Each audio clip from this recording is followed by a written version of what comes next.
Everyone thinks getting out of debt is the hard part. They are wrong. Getting out of debt is actually the easy part. The math is not complicated. You earn money. You spend less than you earn. You throw the difference at what you owe. Repeat. That is the entire playbook. A 10-year-old can understand it. A calculator can execute it. There is no mystery buried in the formula. The hard part, the brutally, psychologically, biologically hard part, is staying in the game long enough for the math to work. That is where everyone gets it wrong. They frame the problem as a knowledge problem. They Google how to pay off debt fast and consume 17 articles and 3 YouTube videos and feel educated and motivated. Then 3 weeks later, they are ordering takeout and buying a jacket they did not need and wondering why they lack discipline. The problem was never knowledge. The problem is architecture. The architecture of the human brain running inside a financial system specifically designed to extract value from people at the bottom of it. This is not a self-help piece. This is a technical breakdown of a biological and economic trap. And more importantly, it is a precise map for escaping it. Not by working harder, but by understanding the physics of the system you are trapped inside. Let us start with what nobody tells you about debt. Being in debt is not just an economic condition. It is a cognitive condition. It is a neurological condition. It rewires the way you think, the way you perceive time, the way you calculate risk. And the longer you stay in it without a structured feedback system, the deeper that rewiring becomes. The person who has been under financial stress for 3 years is not the same person who walked into that stress 3 years ago. They are operating with a fundamentally altered decision-making architecture. Understanding that is the first real step. Not a budgeting spreadsheet, not a debt avalanche calculator. Understanding that the system you are fighting against is not just the interest rate on your credit card. It is the structure of your own nervous system under sustained economic pressure. So let us talk about physics first. There is a concept in orbital mechanics called escape velocity. It is the minimum speed an object must reach to break free from a gravitational field without any further propulsion. For Earth, that number is approximately 11.2 kilometers per second. Below that threshold, no matter how hard you push, no matter how long you burn your engines, gravity wins. You go up for a while, then you come back down. This is an almost perfect metaphor for debt. Debt has gravitational pull, and that pull is not linear. It is compounding. It grows faster the longer you stay inside it. If you are carrying a balance on a credit card at 22% annual interest and you are only making minimum payments, you are not fighting gravity. You are barely keeping pace with it. The interest accruing each month is eating most of what you pay. You are burning fuel without gaining altitude. The instinctive human response to this situation is to work a little harder. Pick up an extra shift. Cut one subscription. Pack lunch twice a week. These are linear responses to a non-linear problem. They feel productive. They are mathematically insufficient. Because while you are generating a little more thrust, the gravitational system is compounding against you. Working 10% harder against a 22% compounding force is not a strategy. It is a slow-motion defeat that feels like effort. The escape from debt gravity requires something different from working a little harder.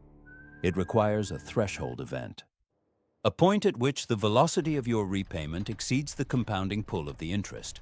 And getting to that threshold requires understanding that small wins along the way are not just psychological comfort. They are literally the fuel that keeps the engine running long enough to reach escape velocity.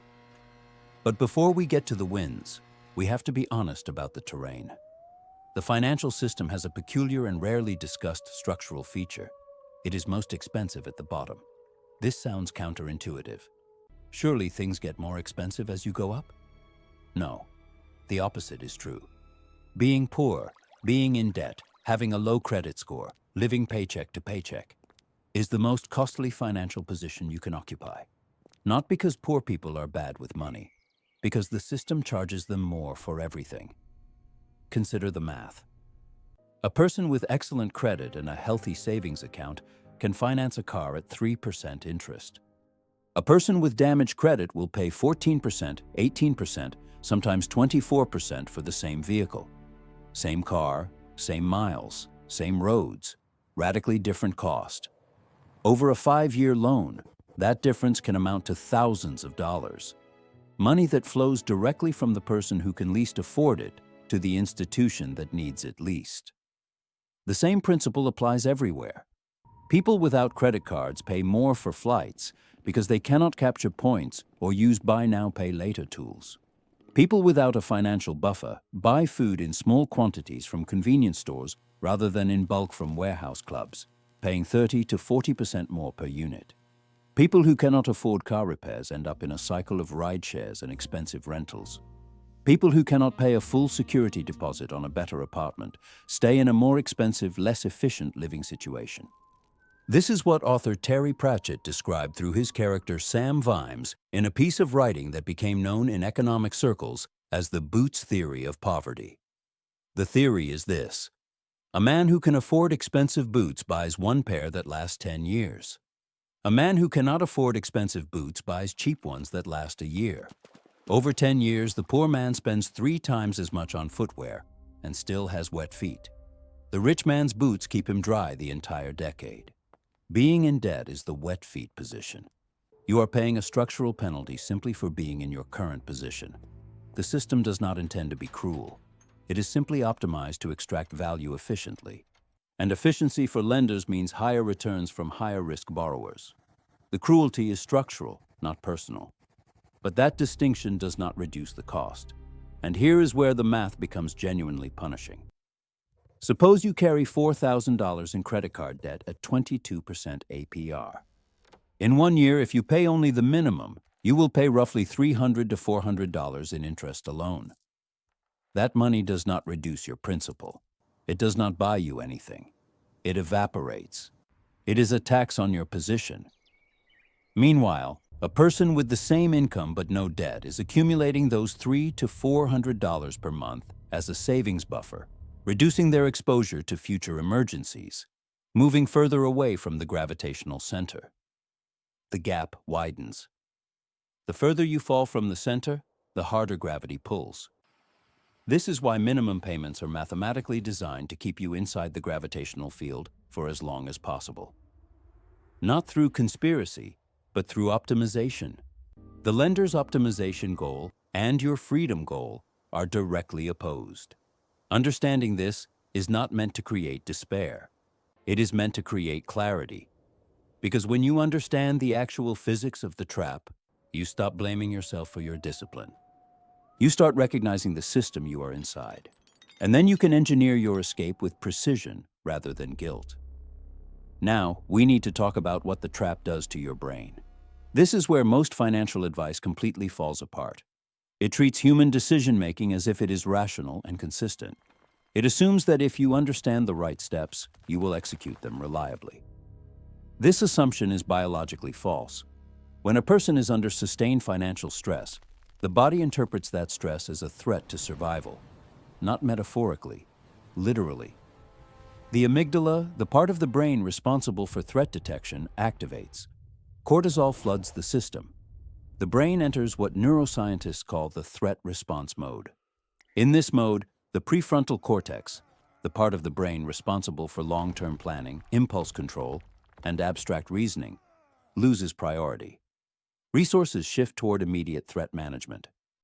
This is brilliant evolutionary engineering for escaping a predator. It is catastrophic for multi-year debt repayment strategies. Research conducted by Sendil Mullainathan and Eldar Shafir, documented extensively in their work on scarcity, demonstrated that financial stress produces a measurable cognitive tax. The mental bandwidth consumed by financial worry effectively reduces functional IQ by approximately 13 points. 13 points. That is the difference between average and borderline impaired on a standard cognitive scale. That is the difference between making a careful decision and making an impulsive one. That is the difference between noticing the fine print and missing it entirely. A person operating under the cognitive load of debt is not the same decision maker as the same person without debt. They are slower, more reactive, more present-focused, and less capable of sustaining attention on long-horizon goals. This is not a character flaw. It is a measurable neurological consequence of operating under sustained threat conditions. And here is where it gets worse. The brain under chronic stress craves dopamine, not in a casual poetic sense, in a hard neurochemical sense. Dopamine is the molecule of anticipation and reward. Under normal conditions, the brain generates dopamine through meaningful progress, social connection, achievement, and variety. Under chronic stress, these natural pathways become suppressed. The prefrontal cortex, weakened by cortisol, struggles to sustain the kind of goal-directed thinking that produces genuine accomplishment and the dopamine that comes with it. So the brain goes looking for faster, cheaper dopamine. This is the dopamine trap. The same trap that drives gambling addiction, social media scrolling, binge eating, and retail therapy. The brain is not broken. It is making a rational short-term calculation. Long-term reward feels impossible right now, but this cheap hit of dopamine is available immediately. Take it. This is why people in financial stress often spend in ways that seem self-destructive from the outside. The $40 dinner out, the online purchase that arrives in 2 days, the lottery ticket. From a strict financial optimization perspective, these are irrational. From a neurological stress management perspective, they are completely logical. The brain is medicating itself with the only tools available in its depleted state. The implication is profound. If you try to fight debt purely through deprivation, cut everything, deny yourself everything, suffer through everything, you are fighting against a biological system that has been running for hundreds of thousands of years. You will lose. Not because you are weak, because deprivation without reward is not a sustainable operating condition for a human nervous system. The system will find a release valve. It always does.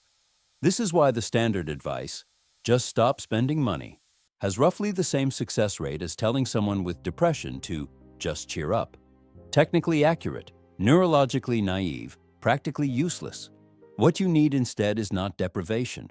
What you need is architecture. You need a reward system that is precisely calibrated to work with your neurochemistry rather than against it. You need to engineer the dopamine loop rather than try to suppress it. And this is where small wins become not motivational fluff, but literal neuroscience. Every time you close a debt, every time you make the final payment on a credit card, a medical bill, a personal loan, your brain is capable of generating a genuine dopamine response, but only if you acknowledge the win. Only if you mark it. Only if you treat it as a real event rather than a non-event. This is the part most people skip. They make the final payment. They see the balance go to zero. They feel a brief moment of relief. And then immediately, because the cortisol-soaked threat response brain is still scanning for danger, they shift attention to the next debt, the next problem, the next threat. The win is gone before the brain has processed it. This is an engineering failure. The human brain does not automatically generate a strong dopamine response to abstract numerical improvement. A 0 on a screen does not trigger the same reward signal as something tangible, social, and emotionally significant. This is why people feel flat after achieving financial milestones that should feel huge. The brain needs signal. The brain needs ritual. The brain needs a clear, unambiguous message. This was real. This was hard. This was won. When you celebrate a debt closure, meaningfully, intentionally, proportionally, you are not being frivolous. You are programming your reward circuitry. You are creating a neurological association between financial discipline and positive outcome. You are essentially teaching your dopamine system that the hard work produces something it values. And once that association is strong enough, the discipline itself begins to feel rewarding rather than punishing. This is the loop you are trying to build. Not willpower. Willpower is a finite resource. It depletes with use. Relying on willpower alone to sustain a multi-year debt repayment plan is like planning to run a marathon powered entirely by adrenaline. It will work for the first mile. It will fail at mile 18. What does not deplete is habit architecture supported by genuine reward signals. This is sustainable. This runs on a different fuel. And building it requires understanding what proportional, meaningful celebration actually looks like. Because the celebration itself must be carefully engineered, or it becomes the relapse. The trap within the celebration is real, and worth naming directly. If you close a $500 debt and celebrate by spending $300 on a dinner and new clothes, you have not won. You have replaced one dopamine mechanism with another and set your financial progress back. This is not a rare failure mode. This is extremely common. The brain, having finally found a legitimate reason to spend money on pleasure, overcorrects. The release of the constraint produces a compensatory surge. The solution is not to avoid celebrating. The solution is to design the celebration to be emotionally significant, but financially minimal. A home-cooked meal with your favorite food and someone you love. A day off from financial stress where you genuinely allow yourself to feel the accomplishment. I'm really enjoying this. Writing down exactly what I you might read did, this. what it cost you in sacrifices, and what it means for your future. Taking a long run or a long walk while consciously sitting inside the feeling of progress. These are not cheap substitutes for real celebration. These are real celebrations. The brain does not need expensive to feel the dopamine hit. It needs meaning and acknowledgement. And this is where the psychology of wealthy people versus people stuck in debt creates an instructive contrast. A person who has spent years building financial stability does not experience a debt payoff as a one-time event that requires external reward. They experience it as confirmation of a narrative they already believe about themselves. The win reinforces identity. It says, "This is who I am. This is how I operate. This is consistent with everything else I know about myself." The reward is internal and structural. A person who is newer to financial discipline does not yet have that internal narrative. They have not yet built the identity layer. So the external celebration serves as a bridge. It is a manufactured signal to the brain that says, "You are the kind of person who does this."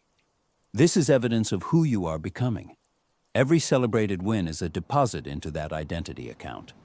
Stack enough deposits and the narrative begins to build organically. This is not merely motivational language. This is how identity formation works neurologically.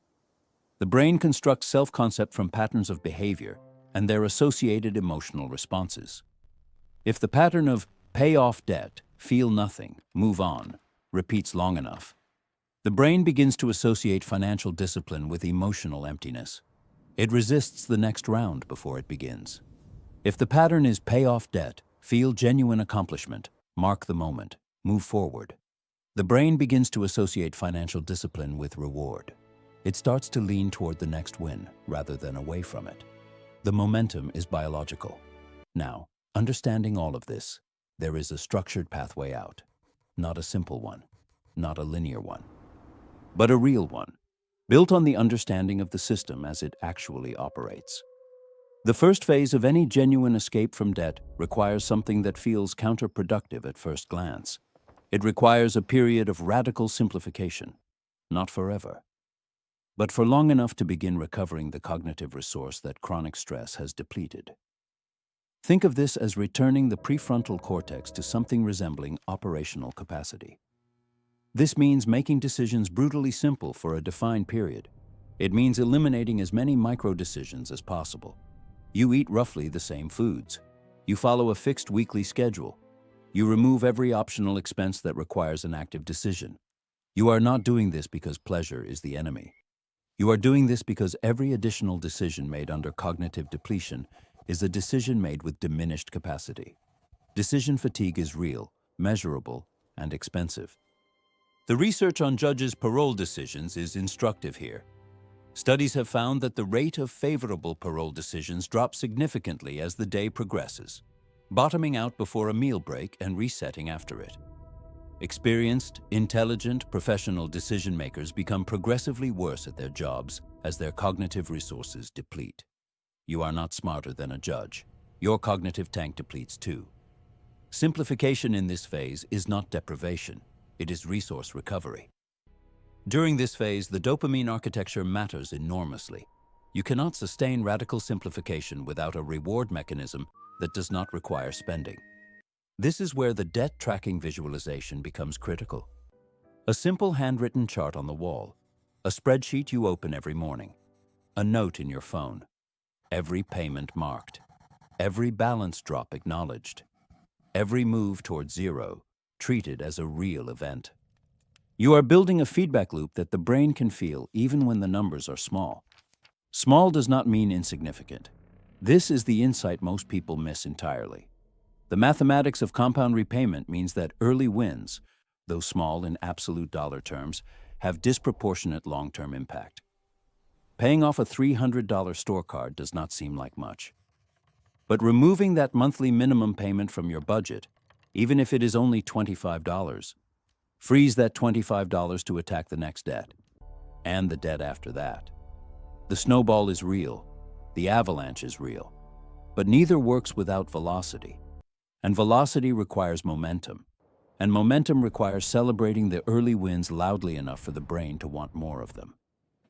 A person who has never built wealth looks at a $25 freed minimum payment and sees almost nothing. A person who understands how compound repayment works looks at it and sees a small but real piece of the machine beginning to turn. The difference is not intelligence. The difference is framework. The framework you are building right now by understanding the physics of this system is worth more than any single tactic. The second phase of escape requires what might be called the construction of a moat, not a physical one, an economic and cognitive one. The idea is this: the person who escapes debt through sheer discipline alone, without building new skills or income streams, is perpetually vulnerable. One medical emergency, one job loss, one car breakdown, and they are back inside the gravitational field.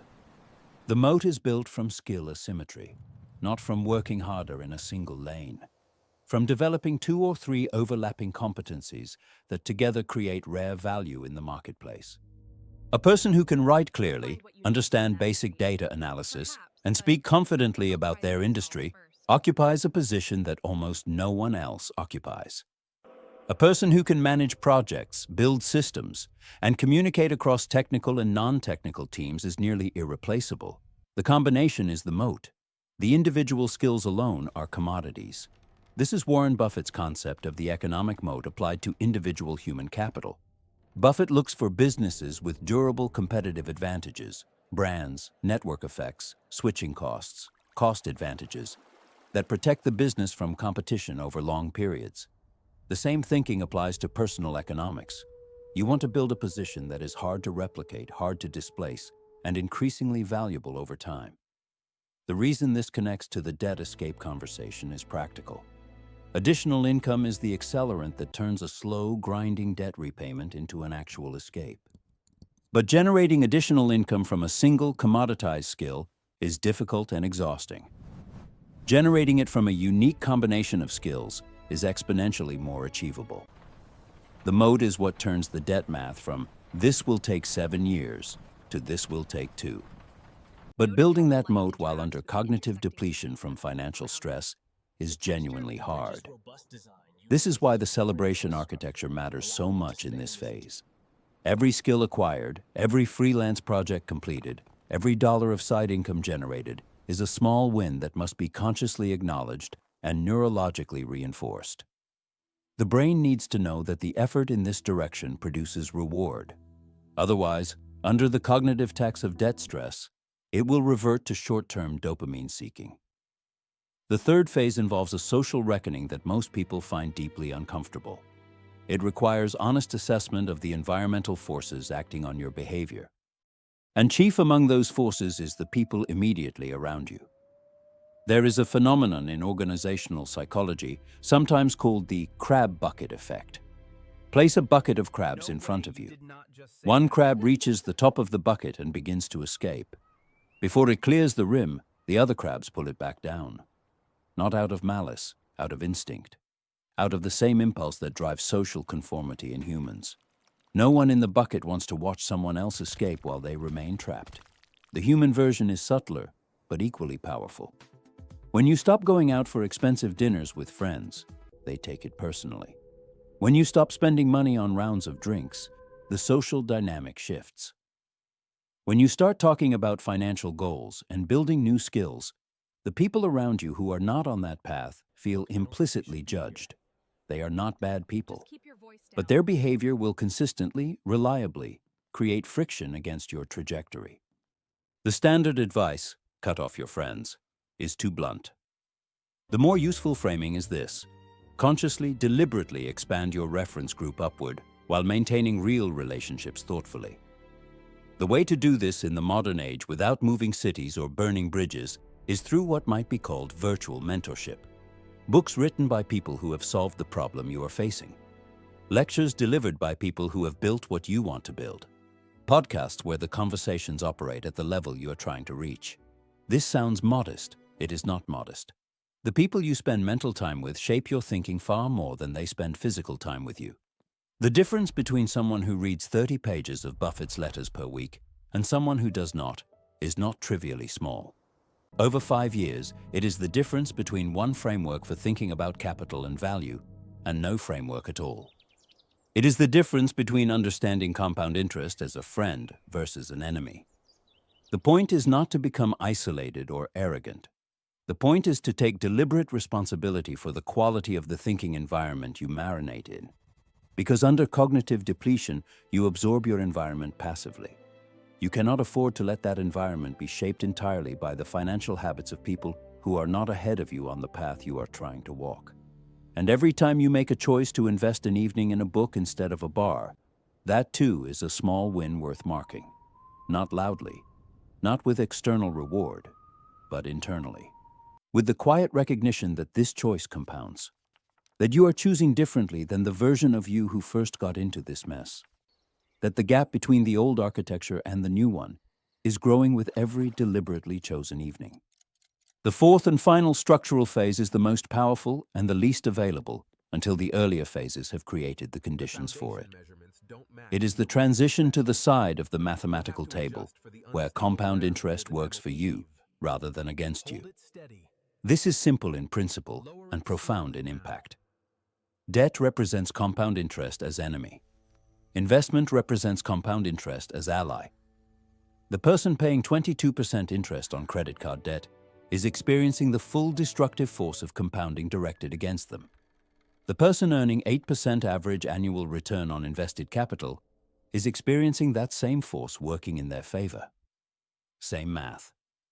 Opposite direction. The psychological leap required to make this transition is often underestimated. When you are in debt, every dollar going toward debt repayment feels like a dollar disappearing. It produces no tangible asset. It generates no visible return. It leaves you with less.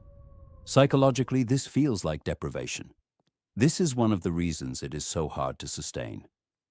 The transition point, the moment when you have cleared the debts, built a small emergency buffer, and begin directing money toward actual assets, produces a neurological shift that is hard to describe adequately.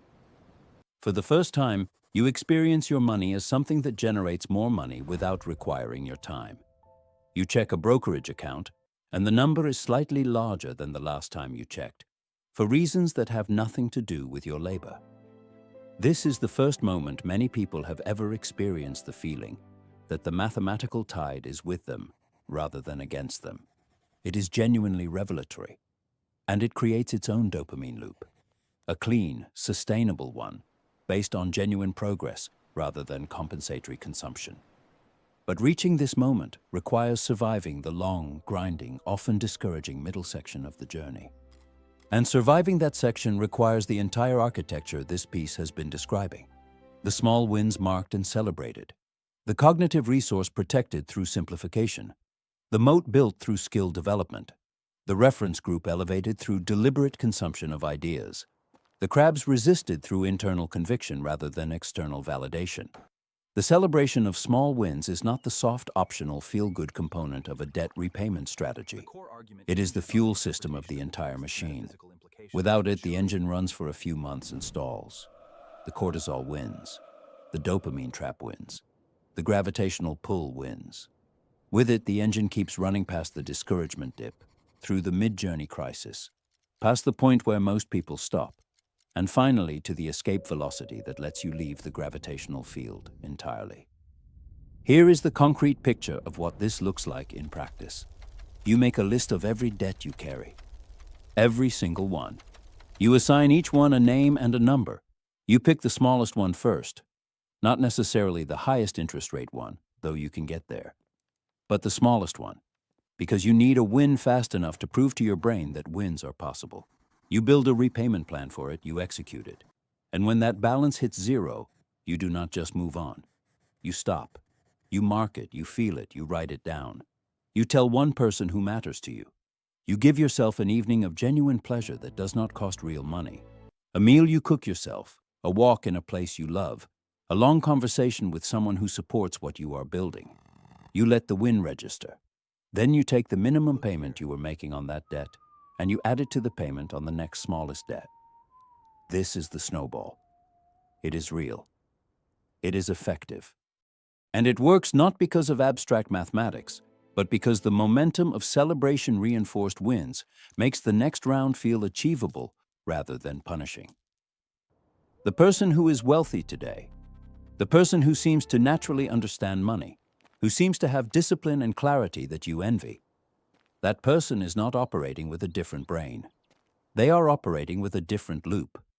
Their reward system has been calibrated through years of experience or deliberate design to generate genuine satisfaction from financial discipline rather than from financial release. They have built the architecture. You can build it too. The cage is open. It has always been open. Nobody is physically preventing you from making a different choice today than the one you made yesterday. The bars are not metal. They are neurological. They are structural. They are the residue of sustained stress and the logical adaptations your brain made to survive inside that stress. You are not weak for having adapted. You are human. But adaptation is not destiny. You can engineer a new loop. You can build a new architecture on top of the old one. You can choose deliberately and consistently to mark the small wins loudly enough that your brain begins to trust the direction you are moving. You can reduce the decision load. You can build the moat. You can upgrade the reference group. You can wait, patiently and deliberately, for the compound math to turn in your favor. None of this is quick. None of this is comfortable. None of this is what the endless scroll of financial content will tell you, because the endless scroll is itself a dopamine trap designed to produce engagement rather than transformation. Real transformation is slower and quieter than the content suggests. It happens in the unglamorous, repetitive execution of a plan that most people around you will not understand and will quietly discourage. It happens in the moments when you choose the 20-page repayment update instead of the $40 dinner. It happens when you sit with the discomfort of the mid-journey plateau and refuse to let it convince you that nothing is working. And it accelerates, dramatically, mathematically, irreversibly accelerates, the moment you cross the threshold, the moment the last consumer debt clears, the moment the first investment account begins to grow, the moment the tide turns. That moment is available to you. The physics of the system does not care about your past. It cares only about the velocity you generate from this point forward. Generate enough velocity. Mark every gain along the way. Celebrate the small wins with the seriousness they deserve, because they are not small. They are the atoms of your escape. They are the fuel cells of the engine. They are the proof, delivered in real time, to a brain that desperately needs evidence, that you are the kind of person who does this. You are. Build the evidence. The math will follow.